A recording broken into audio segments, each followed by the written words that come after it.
Right, so the ever-credible Mark Gurman's already given us information regarding the lineup we should see at the spring event taking place in March or April of 2022. And so let's delve into it, but first make sure to like and subscribe for the latest Apple news and rumours. And with that being said, let's just tuck in. Right, so many of you guys have asked me about the possibility of a November event taking place this year, but Mark Gurman says, no, that will not be the case. Apple's 2021 releases are pretty much done. And so yes, the next few months for Apple is going to be pretty quiet, but we do have some good news that we should see the iMac, the Mac Mini, the iPhone SE3 and the iPad Pro launch as soon as 2022 gets underway. Now of course Gurman, as per usual, is pretty vague with his words and he does not give us any specific timeframes, but the fact he says that these four products should be launching as soon as 2022 gets underway, that makes me think we're going to see these at the spring event. And to add to my theory, we do have a ton of credible leaks suggesting these products should be launching in Q1 2022. For example, Ross Young recently mentioned we should see the bigger iMac launching Q1 2022, and of course, Ross Young is a very credible source. He's yet to be wrong ever, so I do think we can trust this information. And of course, as for the Mac Mini, there's been no leaks regarding its release, but it just makes sense that Apple launches the Mac Mini alongside the iMac, since of course they're going to be sharing the same motherboards and the same chips. As for the iPhone SE3, this has also been rumoured to launch in the first half of 2022, and of course, this makes a ton of sense because we do see Apple launch the SE models in March or April. The iPad Pro is the only one I'm not sure about because obviously in the past the iPad Pro has been updated every 18 months, and so that would suggest an October/November release for these new iPads. But this year's iPad Pro, the 2021 models, they broke this cycle because they launched a year after the 2020 models, and so maybe the new cycle is going to be every year, and so that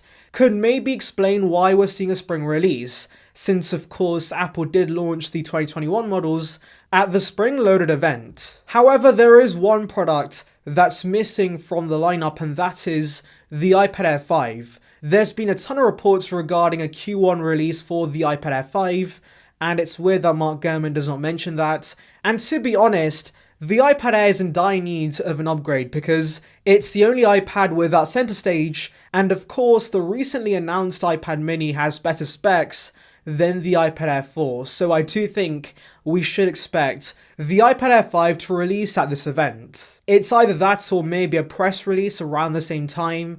Either way, I do think the iPad Air 5 should be launching very soon. So that's a lineup, but now let's delve into the upgrades we should see with each product. And that begins with the bigger iMac.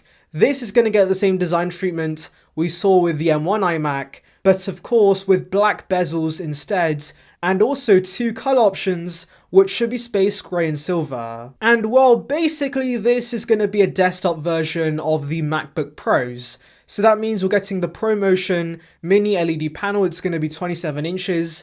We're also going to get the M1 Pro and the M1 Max with the same identical specs and configurations. And yeah, that's about it for the bigger iMac. As I said, it's going to be heavily based on those new MacBooks. And the same applies for the Mac Mini. This, again, is going to be heavily based on the MacBooks. It's going to have the same M1 Pro and M1 Max chip, but it should see a thinner design with plexiglass on the top, and also the same power connector we see on the iMac. Now, the iPhone SE3 is going to be pretty disappointing for the most part. It's basically going to be the iPhone SE2, but with the addition of the A15 chip and the power of 5G. So yeah, those, I guess, are meaningful upgrades. I think it's a bad deal, and yeah, this has to be the least exciting product out of the spring events lineup. Thankfully, the iPad Pro is going to be a lot more exciting. This has a glass back that allows for MagSafe charging and also reverse wireless charging, so you could charge your iPhone, AirPods, and any other Qi-enabled devices on the back of your iPad which is pretty neat. We should also see mini LED on the 11-inch, titanium sides, and also the M2 chip. And that actually brings me on to another doubt I have with the spring release for this iPad Pro, because I doubt Apple's going to launch the M2 chip in the iPad first. Surely the MacBook Air with the M2 chip has to launch first, and then it comes over to the iPad. And well, since the rumors believe we'll see the MacBook Air launch in mid-2022, I do think that could suggest an October/November release for the iPad Pros. Though there was this one weird leak from 9to5Mac that said we could see the A15X in the iPad Pro, and as confusing as that might seem, that would allow this iPad Pro to launch in spring, because of course, if it's branded as the A15X, that would be fine because we do already have the A15 chip in the iPhone 13 series. So yes, that would be pretty weird, but considering how wacky Apple's marketing has been as of late, I would not be surprised if Apple goes from M1 back to A15X with the iPad. And finally, for the iPad Air 5, the big feature was supposed to be OLED, but that's been cancelled now, and so this is going to be a minor refresh for the most part. We're going to see the A15 chip, 5G, center stage, and possibly new colors, but that's about it. Anyways, tell me in the comments below, guys, which of these products are you looking forward to seeing at the spring event? Anyways, thank you for watching, guys. Make sure to like and subscribe for the latest Apple news and rumors.